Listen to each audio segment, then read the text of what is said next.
Sri Ramoji Rao Garu is also known for his philanthropic efforts, particularly in the field of education. He established several institutions, including lot of donations. ఈ సందర్భంగా మనం గుర్తు చేసుకోవాల్సింది Ramoji foundation ద్వారా ఇప్పటి వరకు సుమారు 110 కోట్ల రూపాయలు వివిధ ప్రజాసేవా కార్యక్రమాలకి అందించడం జరిగింది. ఆంధ్రప్రదేశ్లో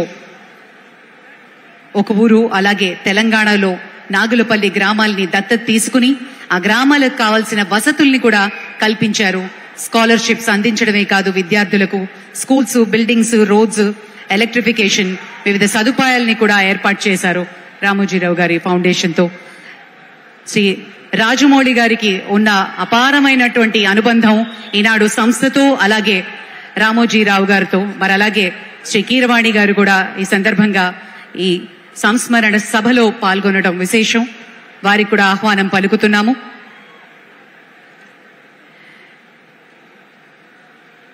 ఇక ముఖ్యమంత్రి గారు ఆయన నిలువెత్తు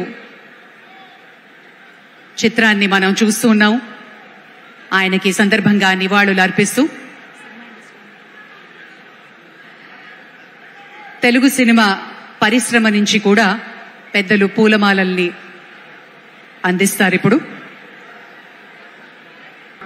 అలాగే దీక్షలో ఉన్నటువంటి మాన్యశ్రీ ఉప ముఖ్యమంత్రి వర్యులు శ్రీ పవన్ కళ్యాణ్ గారు, ఇతర మంత్రివర్గ సభ్యులు, సినీ రంగ ప్రముఖులు, పుర ప్రముఖులు, వ్యాపార వాణిజ్య రంగాల్లో విశేషమైనటువంటి రీతిలో కీర్తిని ఆర్జించినటువంటి పెద్దలు కూడా తరలి వచ్చి తెలుగునాట ఉన్నటువంటి ఒకే ఒక సౌజన్య సింధువుగా భావించేటువంటి వ్యక్తి శ్రీ రామోజీరావు.